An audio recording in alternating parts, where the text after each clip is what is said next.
Seja muito bem-vindo ao canal Filhos da Virgem Maria. Meu nome é Maria Ocilene, eu moro na cidade de Blumenau, Santa Catarina. E hoje venho trazer para você essa novidade, que é o áudio do livro Tratado da Verdadeira Devoção à Santíssima Virgem Maria. Por que eu gravei esse áudio? Amados, eu já tentei mais de 4 vezes. Acho que é a 5ª vez. E sempre acontece uma coisa que eu não consigo dar o passo para frente. Mas dessa vez não vai acontecer nada, porque pela graça de Deus estou dentro do coração da Imaculada Conceição de Maria. É ela que vai me proteger neste tempo. Eu quero pedir a sua intercessão para que juntos possamos vencer essa batalha. Acompanhe comigo. Este áudio é dedicado a você. Se por acaso você tem essa dificuldade, reze junto comigo. Eu rezo para você, você reza para mim. Um beijo no seu coração. Salve Maria. Página 58. Ó Jesus Cristo, Mestre adorável, por que é que eu amei ou desejei em toda a minha vida outra coisa fora de vós, Jesus? Meu Deus! Onde estava eu quando não pensava em vós? Que o meu coração, ou ao menos a partir deste momento, só arda em desejos de vós. Senhor Jesus, que só para vos amar ele se dilate. Desejos da minha alma, correi doravante, já basta de delongas, apressai-vos a atingir o fim, porque aspirais, buscais em verdade aquele que procurais. Ó Jesus, seja anátema quem não vos amar, seja repleto de amargura. Ó doce Jesus, sede o amor, as delícias e o objeto da admiração de todo o coração, dignamente consagrado à vossa glória. Deus do meu coração e minha herança, Divino Jesus, que o meu coração esvazie-se do seu próprio espírito, para que vós possais viver em mim, acendendo em minha alma a brasa ardente do vosso amor, que seja o princípio de um incêndio todo divino, arda incessantemente sobre o altar do meu coração, inflame o mais íntimo do meu ser, e abrase as profundezas da minha alma, que no dia da minha morte eu compareça diante de vós todo consumido no vosso amor. Amém, assim seja.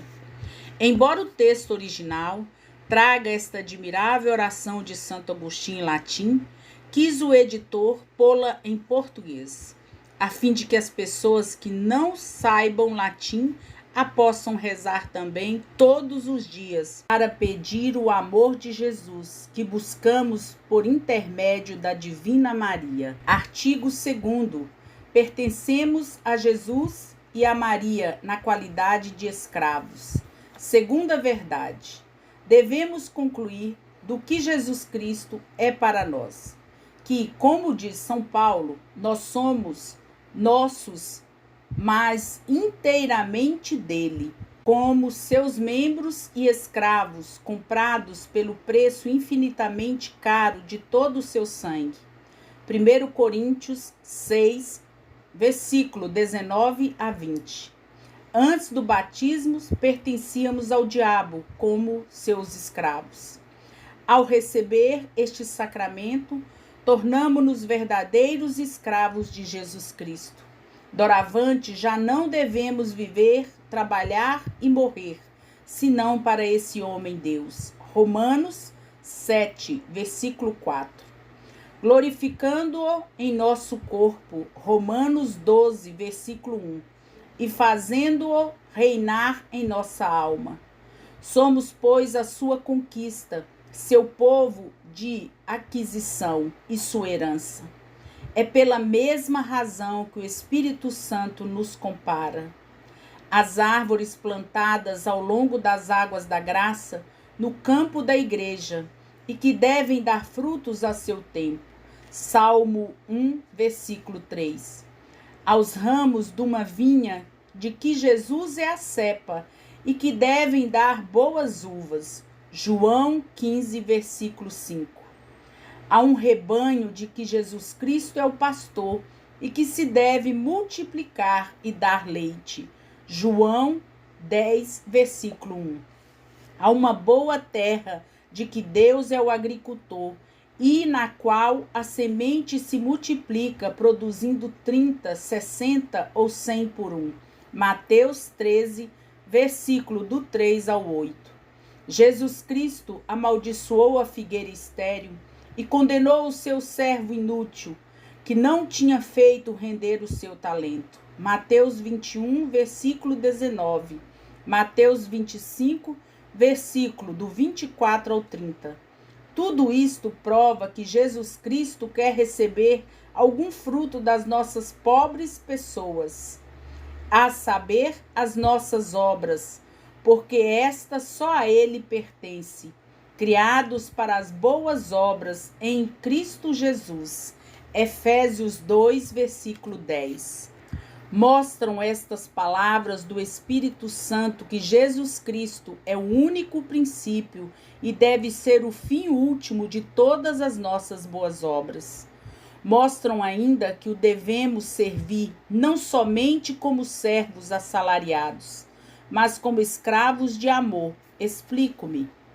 Neste mundo, há duas maneiras de pertencer a outra pessoa e de depender da sua autoridade: a simples servidão e a escravidão, que fazem de um homem, respectivamente, um servo ou um escravo.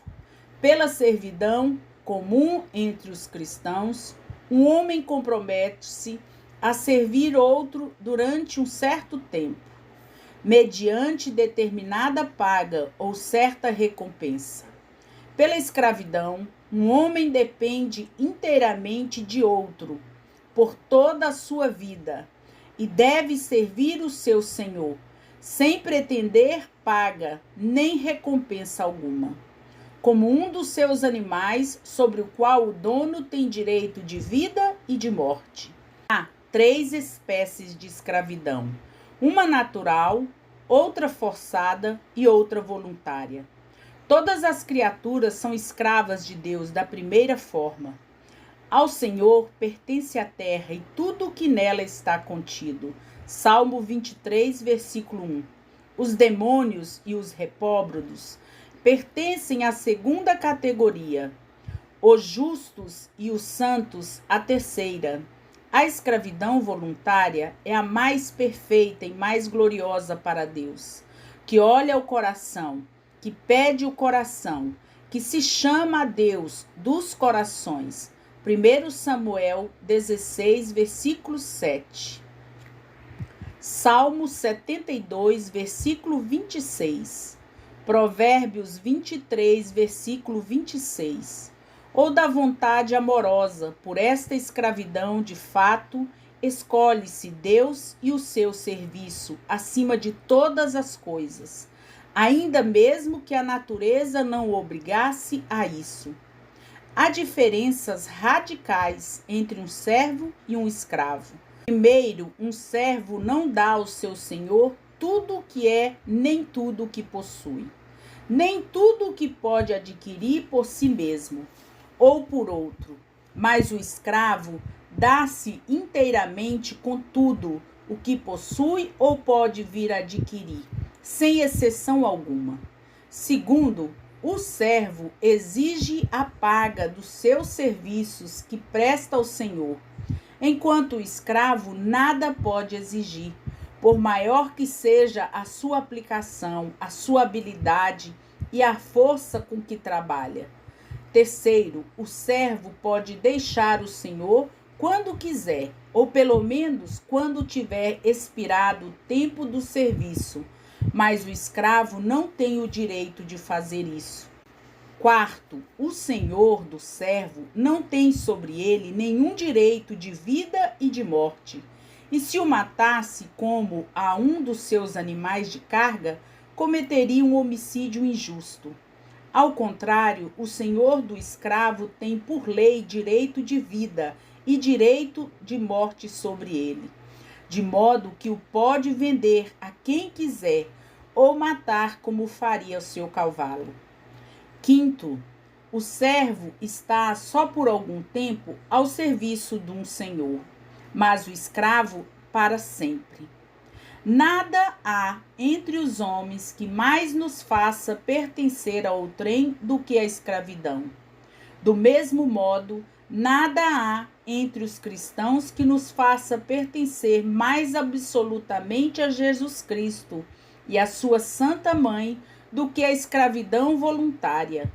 Isto é, conforme o exemplo do próprio Jesus, que tomou a forma de escravo por nosso amor. Filipenses 2, versículo 7. E da Santíssima Virgem, que se disse serva e escrava do Senhor. Lucas 1, versículo 38. O apóstolo chama-se com certa ufânia, servo de Cristo. Romanos 1, versículo 1. Gálatas 1, versículo 10. Filipenses 1, versículo 1. Tito 1, versículo 1. Por várias vezes, os cristãos são chamados na Sagrada Escritura de servo de Cristo. Romanos 1, versículo 1. Gálatas 1, versículo 10. Filipenses 1, versículo 1. Tito 1, versículo 1. Por várias vezes, os cristãos são chamados na Sagrada Escritura de servo de Cristo, segundo a justa observação de um grande homem. A palavra servo significava outrora apenas escravo, porque ainda não havia servos como os de hoje. Os senhores só eram servidos por escravos ou libertos. O Catecismo do Concílio de Trento, para que não reste dúvida alguma sobre a nossa condição de escravos de Jesus Cristo, exprime-se por um termo que não se presta a equívocos, chamando-nos escravos de Cristo. Posto isto, digo que devemos ser de Jesus Cristo e servi-lo, não só como mercenários, mas como escravos amorosos. Este, por efeito de um grande amor, entregam-se e dão-se ao seu serviço na qualidade de escravos, só pela honra lhe pertence. Antes do batismo, éramos escravos do demônio. Tornou-se o batismo escravos de Jesus Cristo. Romanos 6, versículo 22. Portanto, os cristãos têm que ser escravos ou do demônio ou de Jesus Cristo. O que digo de modo absoluto a respeito de Jesus Cristo, digo-o relativamente da Santíssima Virgem. Jesus Cristo escolheu-a por companhia indissolúvel da sua vida, da sua morte, a sua glória e poder no céu e na terra. Por isso e por graça, deu-lhe em relação à sua majestade todos os mesmos direitos e privilégios que ele possui por natureza. Tudo o que convém a Deus por natureza, dizem os santos, convém a Maria por graça. Deste modo, segundo este ensinamento, têm ambos os mesmos súditos, servos e escravos, visto que os dois não têm senão uma só vontade e um só poder. Podemos, portanto, segundo o parecer dos santos e dos vários homens ilustres, dizer-nos e fazer-nos escravos amorosos da Santíssima Virgem, para deste modo sermos mais perfeitamente escravos de Jesus Cristo. A Virgem é o meio de que nosso Senhor se serviu para vir a nós. É também o meio de que nos devemos servir para ir a Ele, pois ela não é como as outras criaturas que, se a elas nos prendêssemos, poderiam afastar de Deus em lugar de nos aproximar dele. Mas a mais forte inclinação de Maria é unir-se a Jesus, seu filho, e a mais forte inclinação do filho é que se vá a ele por sua mãe. Isto honra-o e agrada-lhe, tanto como honraria e agradaria a um rei, alguém que, para se tornar mais perfeitamente seu vassalo e escravo, se fizesse escravo da rainha. É por isso que os santos padres e São Boaventura com eles dizem que a Virgem Santíssima é o caminho para ir ao nosso Senhor. Além disso, como já disse, a Santíssima Virgem é a rainha e soberana do céu e da terra. Não tem ela tantos súditos e escravos quanto são as criaturas? Dizem-no Santo Anselmo, São Bernardino e São Boaventura. Ao poder de Deus tudo está submisso, mesmo a Virgem, e eis que ao poder da Virgem está tudo submisso, até o próprio Deus. Não será razoável que entre tantos escravos, por força, os haja também por amor, de que boa vontade e na qualidade de escravos escolham Maria por sua soberana? Que os homens e os demônios têm seus escravos voluntários e Maria não os há de ter? Um rei terá a peito que a rainha, sua companheira, possua escravos com direito de vida e de morte sobre eles, porque a honra e o poder do rei são a honra e o poder da rainha. Pode-se, então, acreditar que Nosso Senhor, que partilhou como o melhor dos filhos todo o poder com sua Santa Mãe, ache mal que ela tenha escravos? Terá ele mesmo respeito e amor à sua mãe do que teve Assuero a Esther e Salomão a Betsabé?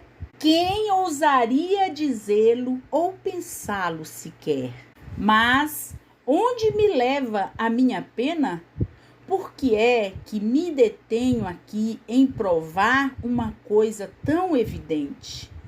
Se não querem que alguém se diga escravo da Santíssima Virgem, que importa?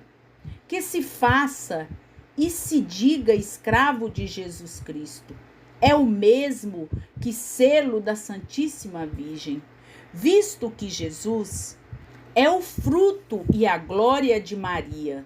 Faça isto de maneira perfeita por meio da devoção, de que mais adiante falaremos. Artigo 3º. Devemos esvaziar-nos do que há de mal em nós. Terceira verdade. As nossas melhores ações são ordinariamente manchadas e corrompidas pelo mal fundo que há em nós. Quando se deita água límpida e clara numa vasilha que não tem bom cheiro, ou vinho numa pipa cujo interior está azedado por outro vinho, que teve anteriormente a água clara e o vinho bom, ficam estragados e ganham facilmente o mau cheiro.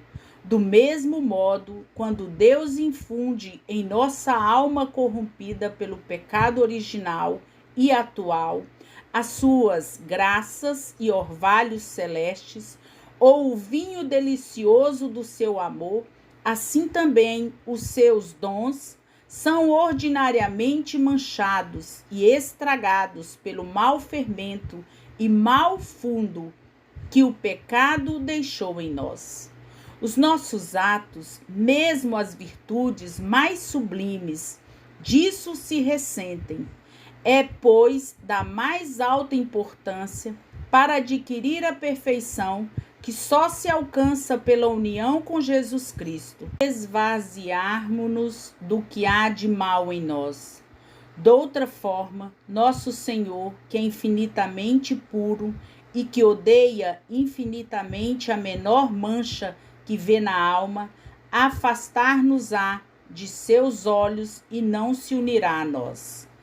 Para nos despojarmos de nós mesmos é preciso, em primeiro lugar, conhecer bem pela luz do Espírito Santo o nosso fundo mal, a nossa incapacidade para qualquer bem útil à salvação, a nossa fraqueza em todas as coisas, a nossa permanente inconstância, a nossa indignidade de toda graça, a nossa iniquidade em toda parte. O pecado dos nossos primeiros pais arruinou-nos a todos quase por completo. Azedou-nos, corrompeu-nos, fez-nos inchar como o fermento faz a massa que é lançado. Os pecados atuais que cometemos, quer mortais, quer venais, embora tenham sido perdoados, aumentaram-nos a concupiscência, a fraqueza, a inconstância e corrupção, deixando maus vestígios na nossa alma. O nosso corpo, que é tão corrupto, não é chamado pelo Espírito Santo corpo de pecado. Romanos 6, versículo 6. Salmo 50, versículo 7. Concebido no pecado, alimentado no pecado, capaz de todo pecado e sujeito a 1000 enfermidades, corrompe-se de dia a dia e gera somente sarna, vermes e corrupção. A nossa alma, unida ao corpo, tornou-se tão carnal que chega a ser chamado carne. Toda a carne tinha corrompido o seu caminho. Gênesis 6, versículo 12. A nossa única herança é o orgulho e a cegueira de espírito, o endurecimento do coração, a fraqueza e a inconstância da alma, a concupiscência, a revolta das paixões e as doenças do corpo. Somos naturalmente mais orgulhosos que os pavões, mais apegados à terra que os sapos, piores que os bodes, mais invejosos que as serpentes, mais gulosos que os porcos, mais coléricos que os tigres e mais preguiçosos que as tartarugas, mais fracos que caniços e mais inconstantes que os cataventos. Nosso só temos o nada e o pecado, e só merecemos a ira de Deus e o inferno eterno. Depois disso, será para admirar que nosso Senhor tenha dito de quem o quisesse seguir, devia renunciar a si mesmo e odiar a sua própria alma? Mateus 16, versículo 24. Que aquele que amasse a sua alma a perderia, e o que a odiasse a salvaria? João 12, versículo 25.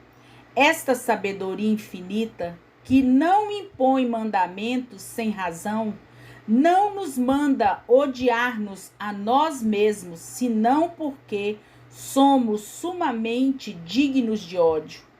Nada há tão digno de amor como Deus, nada tão digno de ódio como nós. Podemos, portanto, conforme os sentimentos dos santos e de muitos homens célebres, dizer-nos e tornar-nos escravos de amor de Maria Santíssima, para ser assim mais perfeitamente escravos de Jesus Cristo. Em segundo lugar, para nos despojarmos de nós mesmos, é preciso morrer todos os dias. Isto quer dizer que é preciso renunciar às operações das potências da nossa alma e dos sentidos do nosso corpo, ou seja, temos de ver como se não víssemos. de ouvir como se não ouvíssemos, de nos servir das coisas deste mundo como se delas não nos servíssemos. 1 Coríntios 7, versículo 29 a 31. É a isto que São Paulo chama de morrer, todos os dias. 1 Coríntios 15, versículo 31. Se o grão de trigo cair à terra e morrer, permanece só e não produz fruto. João 12, versículo 24. Se não morrermos para nós mesmos e se as nossas devoções mais santas não nos levam a esta morte necessária e fecunda, não daremos fruto que valha, porque então as nossas devoções tornar-se-ão inúteis, todas as nossas boas obras serão manchadas pelo amor próprio e pela nossa vontade própria, o que fará com que Deus abomine os maiores sacrifícios e as melhores ações que possamos fazer. E nesse caso, encontramo-nos com as mãos vazias de virtudes e méritos da hora da nossa morte, e não teremos sequer uma centelha de puro amor, pois este só é dado às almas mortas para si mesmas, e cuja vida está oculta com Jesus Cristo em Deus. Colossenses 3, versículo 3. Em terceiro lugar, é preciso escolher dentre todas as devoções à Santíssima Virgem Maria aquela que nos leva mais a esta morte para nós próprios, porque é esta a melhor e mais santificante. Não se julgue de fato de tudo que brilha é ouro, que tudo que é doce é mel, e tudo que é fácil é praticado pela maior parte das pessoas, é o mais santificante. Na natureza, há segredos para fazer operações naturais em pouco tempo, econômica e facilmente. Na ordem da graça, existem também segredos para fazer operações sobrenaturais em pouco tempo, suavemente e facilmente, tais como despojar-se de si mesmo, encher-se de Deus e tornar-se perfeito. A prática que quero revelar é um desses segredos de graça desconhecido pela maior parte dos cristãos, conhecido por poucas almas piedosas, praticado e apreciado por menos ainda.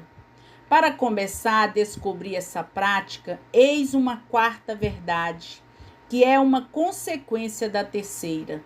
Artigo 4º. Temos necessidade de um mediador.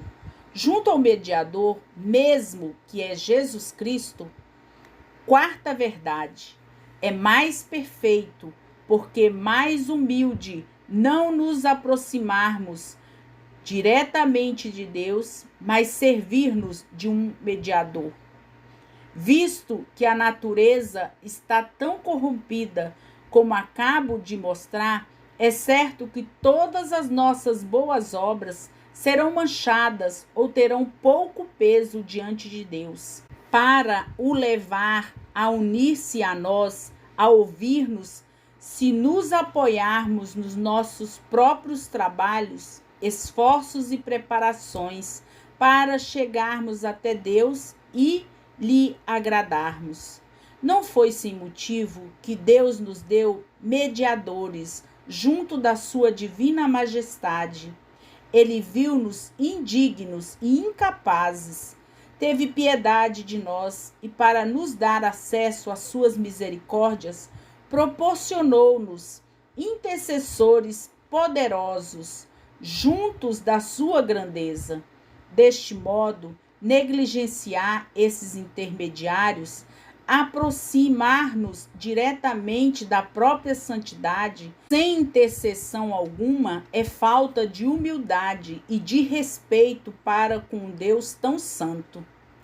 É fazer menos caso deste Rei dos Reis do que se faria de um rei ou um príncipe da terra, que não se abordaria sem auxílio de um amigo que falasse por nós.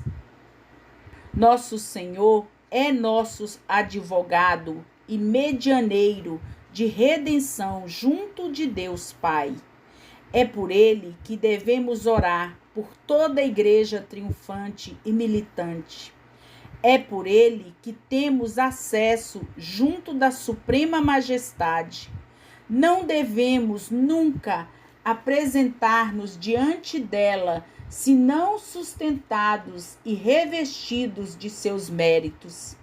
Como Jacó, que se cobriu com peles de cabrito para receber a bênção de seu pai Isaque. Mas não teremos necessidade de um mediador junto do próprio medianeiro? Será tão grande a nossa pureza que possamos unir-nos diretamente a ele e por nós mesmos? Não é ele Deus, em tudo igual ao seu Pai, e por conseguinte o Santo dos Santos, tão digno de respeito como Pai? Pela sua infinita caridade, tornou-se a nossa garantia e o nosso medianeiro junto de Deus, seu Pai, para aplacá-lo e pagar-lhe o que lhe devíamos.